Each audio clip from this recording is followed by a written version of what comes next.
시청자 여러분 안녕하십니까? 헬로티비 뉴스입니다. 의정부시가 미군 공여지 재생을 중심으로 한 도시공간 재편에 속도를 내고 있습니다. 반환된 부지를 새로운 성장 거점으로 만드는 한편 지역 균형 발전의 핵심 전략으로 삼고 있습니다. 김소연 기자의 보도입니다. 한때 미군 기지였던 공간이 의정부의 미래 도시로 다시 태어나기 위한 준비에 나섰습니다. 의정부시는 11월 한 달 동안 반환 공여구역을 대상으로 현장 점검과 정책 토론, 주요 사업을 추진하고 있습니다. 시는 8개의 미군 반환 공여지 활용 계획을 세웠습니다. 장기적인 사업 계획을 실현 가능한 대안으로 만들어 의정부시의 미래 먹거리로 삼겠다는 계획입니다. 이에 앞서 반환 공여지는 국가 주도의 개발, 무상 양효가 우선되어야 한다는 입장입니다. 대한민국 경제의 새로운 성장 잠재력을 지니고 있는 희망의 땅, 의정부시 반환 공여 구역 문제를 이제는 국가가 적극적으로 나서서 해결해 주시기를 간절하게 그리고 간곡히 기원드립니다. 의정부시는 캠프 레드클라우드 등 5개 공여지를 방문해 지역별 개발 여건을 사전 점검했습니다. 지난 12일에는 의정부시 반환 공여구역, 미래를 여는 공간을 주제로 정책 포럼도 진행했습니다. 전문가들은 미군 반환 공여지는 국가주도 개발과 토지의 무상 양효를 통해 민간 참여를 유도해야 한다는 의견을 제시했습니다. 이렇게 무상 양효가 되어야만이 그러니까 이제 다양한 민간들 참여가 가능해질 것이고, 지자체에서 반환 공유구역을 활용할 때 그 지자체에 가장 필요한 기능들을 도입할 수 있다. 지금처럼 그렇게 안 되니까 그냥 공원 도로밖에 못하는 그런 게 아니고 가장 필요한 기능을 도입할 수 있는 근거가 출발이 되려면은 무상 양효가 굉장히 필요하다. 시는 미군 반환 공여지 개발을 세분화했습니다. 도시혁신구역 지정 사업도 속도를 내고 있습니다. 의정부동 캠프 홀링워터 주변 140만 제곱미터를 대상으로 2027년까지 도시혁신구역을 조성할 계획입니다. 또 금호동 캠프 에세이온 부지에는 시민 여가 공간인 금호 근린공원을, 캠프 라과디아 부지에는 공공청사와 상업 주거시설이 결합된 복합 공간을 조성하기로 했습니다. 의정부시는 이번 공여지 재생을 통해 지역 균형 발전과 도시 경쟁력 강화를 동시에 이루겠다는 계획입니다. 헬로티비 뉴스 김소영입니다. 접경 지역인 양주의 한 마을에 주민들이 직접 운영하는 카페가 문을 열었습니다. 오랫동안 방치됐던 낡은 창고가 주민들의 사랑방으로 재탄생했는데요. 김신혜 기자가 다녀왔습니다. 양주시 백서급 영곡리 한적한 시골 마을에 아기자기한 카페가 생겼습니다. 오랫동안 방치됐던 낡은 창고를 리모델링해 만든 연곡 카페입니다. 황골탈퇴했어요, 동네가. 그리고 깨끗해져서 주민들도 좋아하시고 동네가 환해지고 밝아졌다고 많이들 하세요. 연곡 카페는 접경 지역 주민 자생 활력 사업으로 2022년 경기도 공모에 선정된 뒤 3년의 준비 끝에 재탄생했습니다. 집기와 커피 가격 등 하나부터 10까지 주민들의 의논을 통해 결정됐습니다. 커피를 내리고 운영하는 것도 모두 주민들의 몫입니다. 접경 지역이라 발전이 더디고 유동인구도 적었던 이곳.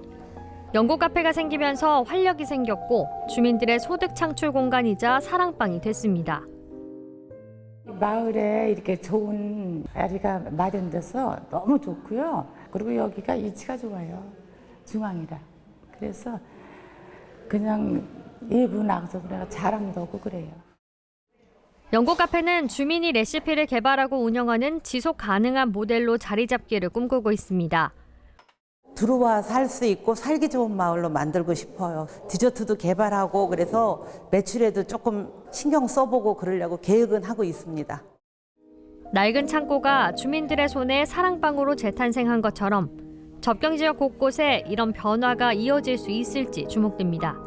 헬로티비 뉴스 김신혜입니다. 김덕현 연천군수가 지난 13일 열린 연천군의회 정례회에서 군정 연설을 통해 내년 군정 운영 방향을 설명했습니다. 김 군수는 올해 주요 성과로 전철 1호선 개통과 제3국립 연천 현충원 착공, 경기 북부 양식기술연구센터 유치 등을 꼽았는데요.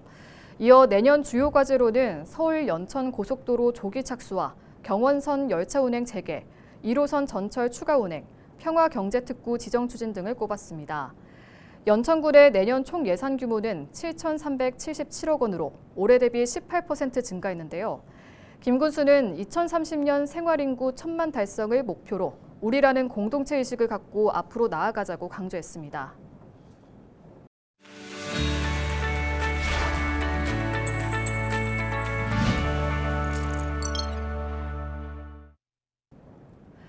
우리 지역 국회의원들의 한 주간 활동 상황을 살펴보는 국회는 지금입니다.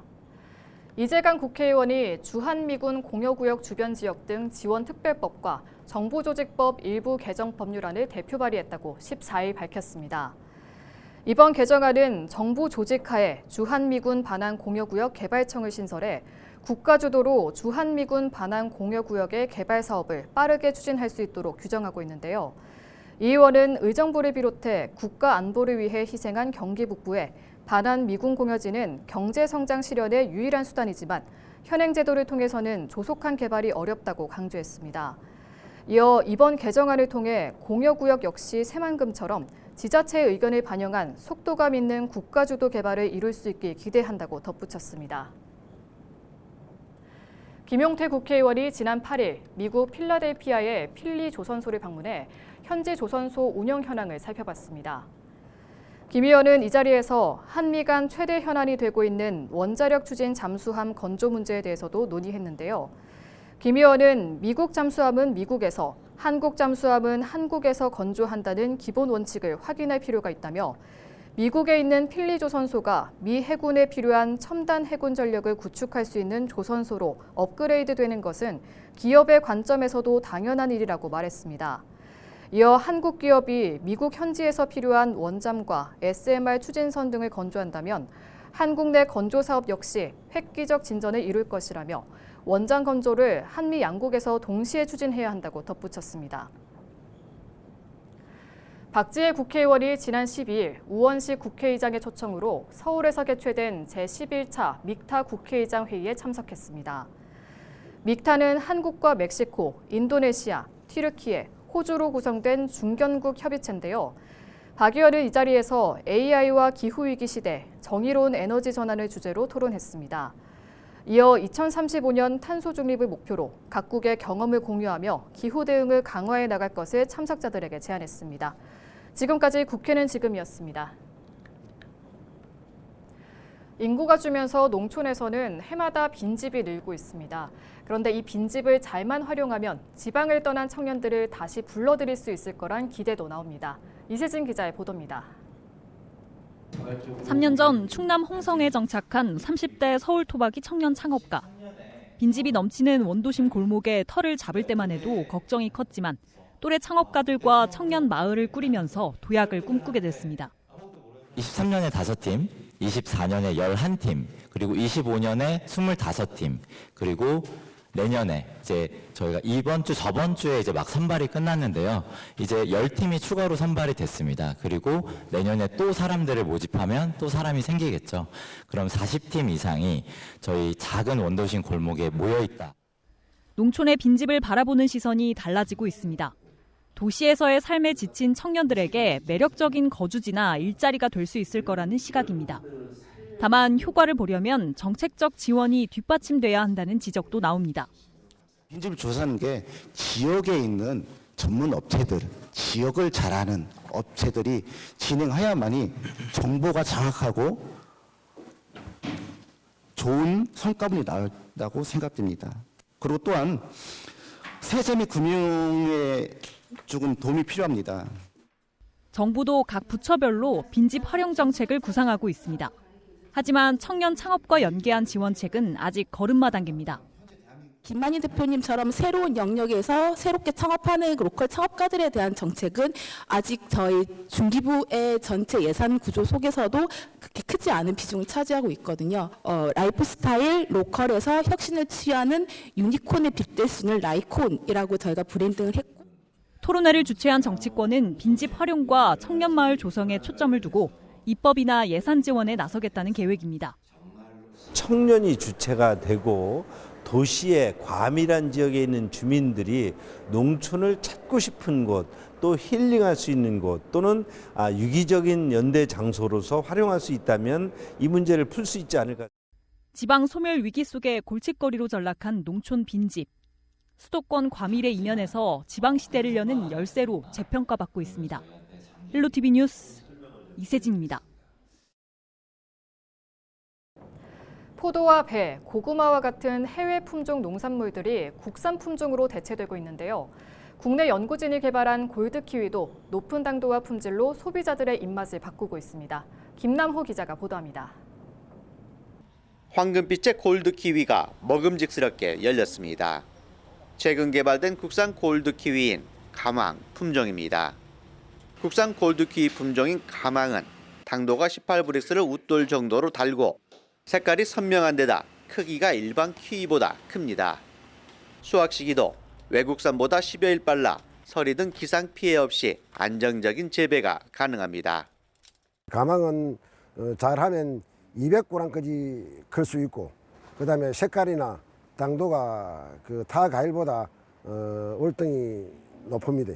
그다음에 소비자들이 가망을 먹었을 때는 상당히 인지도가 좋아서 작년도에 홈쇼핑을 팔았을 때 재구매가 한 15% 정도 일어났습니다. 국산 품종은 병해충에도 강하고 모양이 균일해 상품성이 뛰어난 것으로 소비자들에게 평가받고 있습니다. 한라 스위트라는 이름으로 수출길에도 오르고 있습니다. 스위트골드를 수입한 바이어들께서는 스위트골드의 그 산미가 적고 당도가 높은 맛을 좋아하기 때문에 맛있다는 호평이 있고요. 현재 130톤 정도 올해 수출을 할 예정이고 한 60만 불 정도 매출을 올릴 예정입니다.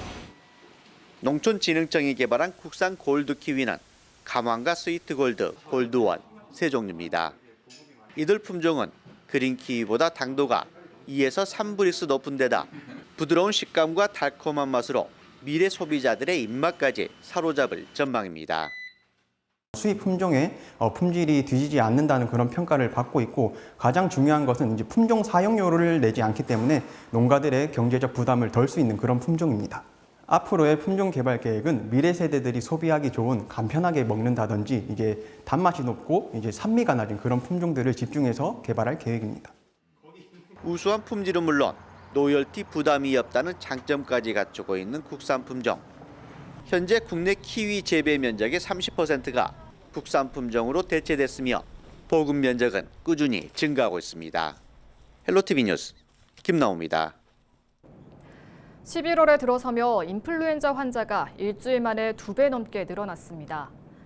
14일 질병관리청의 의원급 의료기관 인플루엔자 외래 환자 감시에 따르면 11월 2일부터 8일까지 외래 환자 1000명당 인플루엔자 의사 환자 분율은 50.7명으로 전주 22.8명보다 2.2배가량 증가했습니다.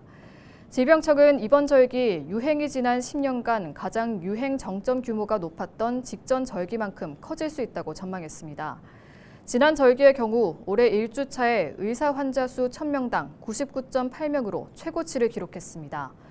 보건당국은 고위험군을 중심으로 예방접종을 서둘러 달라고 요청했습니다.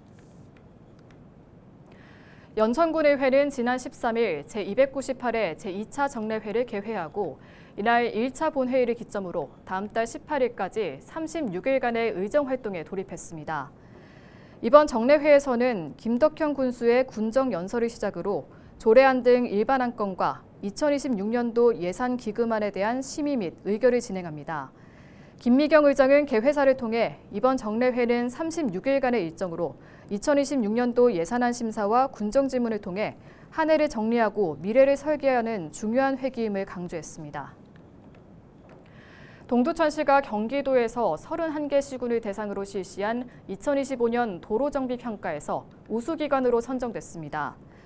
이번 평가는 노후 도로 보수 등 도로 유지 관리 전반을 종합적으로 점검한 결과를 바탕으로 진행됐는데요.